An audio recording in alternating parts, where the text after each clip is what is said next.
ওমর রাদিয়াল্লাহু আনহু প্রত্যেক নামাজের পরে দোয়া করতেন, হে আল্লাহ, আমাকে আপনার রাস্তায় শহীদি মরণ দিয়েন আর আপনার নবীর শহরে আমার কবর দিয়েন। দুইটাই, হে আল্লাহ, আপনার রাস্তায় শাহাদাত দিয়েন আর নবীর শহরে আমার লাশটা যাতে দাফন হয়, আমার মুহূর্তটা যাতে এখানে হয়, সেই তৌফিকে দিয়েন। অন্যরা বলতেন, কি দোয়া করেন, এটা তো পাগলামি। মদিনা হলো ইসলামী রাষ্ট্রের রাজধানী, আরবিতে বলে দারুল খিলাফা।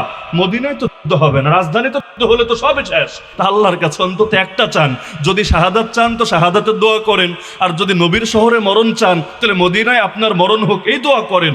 সব একসঙ্গে কেন খেতে চান? এটা তো পসিবলই না। তিনি বলতেন, আমার আল্লাহর কাছে কোনো কিছুই ইম্পসিবল না। আল্লাহ ঠিকই কবুল করেছেন, সেই মদিনায় তার শাহাদাত হয়েছে। নামাজে ইমামতির কাতারে দাঁড়িয়েছেন, আল্লাহু আকবার বলেছেন, সুবহানাকাল্লাহুম্মা বিহামদিকা মাত্র সানা পড়ছেন, এখনো সূরা ফাতিহায় যেতে পারেন নাই। এক আগুন পূজারী মুশরিক মসজিদে ঢুকে একের পর এক ছুরিকাঘাত শুরু করে দিল তার গায়ে।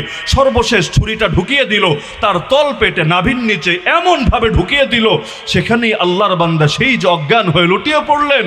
3 দিন পরে শহীদ হয়ে আল্লাহর রাসূলের পাশে চিরতরে শায়িত হলেন। এখন যেই যায় মদিনায় নবীকে সালাম জানায়, আল্লাহর রাসূলের পাশে শুয়ে থাকা আবু বকর এবং ওমর রাদিয়াল্লাহু আনহুমাকেও সালাম জানায়। তাহলে আল্লাহ ঠিকই কবুল করেছেন।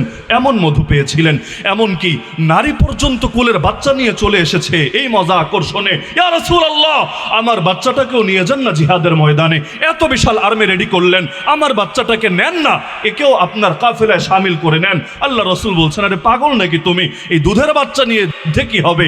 সেই নারী বলছে, ইয়া রাসূলুল্লাহ, সব জানি, সব বুঝি, কিন্তু কি করব বলেন? ঘরে পুরুষ যারা ছিল আগেই পাঠিয়ে দিয়েছি, একজনও ফিরে আসে নাই, তারা ময়দানে শহীদ হয়েছে। আর আমি তো নারী, আমি যদি অনুমতি চাই তাও তো আপনি আমাকে যাওয়ার অনুমতি দেবেন না। কিন্তু দিল তো মানে না, মন তো সয় না, যা ছিল সেই সম্বল নিয়ে হাজির হলাম আপনার কাছে। বুঝি আমার দুধের মানিক লড়াই পারবে না, কিন্তু এতটুকু তো পারবে, আপনার কোনো সাহাবীর কোলে দিয়ে রাখবেন। জালেমরা যখন আপনার বুকে তীর মারবে, বর্ষা মারবে, বল্লম মারবে, আপনার সেই সাহাবী আমার বাচ্চাটাকে আপনার বুকের সামনে ঢালের মতো করে পেতে ধরবে। জালেমের তীর বর্ষা এসে আমার বাচ্চার বুকটাকে ফরফর করে দিয়ে যাবে। আমার বাচ্চার প্রাণের বিনিময়ে হলো আপনার প্রাণ তো সুরক্ষিত থাকবে। কাল হাসরের ময়দানে আল্লাহকে গর্ব করে বলতে তো পারবো, আয় আল্লাহ, আমি শহীদের মা, আমার সন্তান তার জান কোরবান করেছে তোমার নবীর হেফাজতের জন্য। নবীকে ভালোবাসার দাবি হলো নবীর শরীয়ত মানা, তাই না? আদর্শ যদি না মানে তাহলে ব্যক্তির জন্মদিন আর মৃত্যুদিনে খুশি দেখায় কোনো লাভ আছে? এটা তো ফাইজলামি রে ভাই, ফাইজলামি। যে যাকে মহব্বত করে সে তাকে অনুসরণ করে। অনুসরণ ছাড়া কেউ যদি মহব্বতের দাবি করে তাহলে তো কাদিয়ানীদেরও জান্নাতের টিকিট দেওয়া লাগবে।